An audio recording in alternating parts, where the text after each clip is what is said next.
शिरपूर तालुक्यातील थाळनेर येथे संत भीमभोई जयंती साजरी करण्यात आली आहे।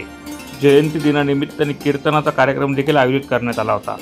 थाळनेर येथील भोईवाडा समोर असलेल्या पटांगणात संत भीमभोई यांच्या प्रतिमेचे पूजन करत उपस्थित मान्यवरांच्या हस्ते नारळ व पुष्पहार अर्पण करत जयंती साजरी करण्यात आली। जयंती दिनानिमित्त हरिभक्त पारंग कीर्ती महाराज यांचे कीर्तन देखील आयोजित करण्यात आले होते।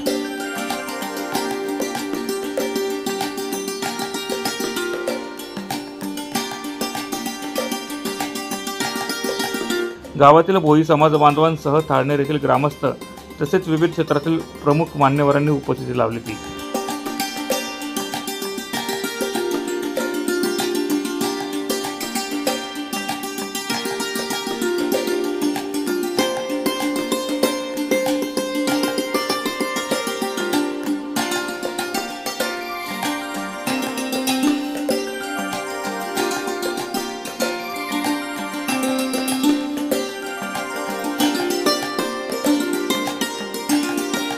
प्रतिनिधी मधुकर शिरसाट, माझा महाराष्ट्र न्यूज, थाळनेर।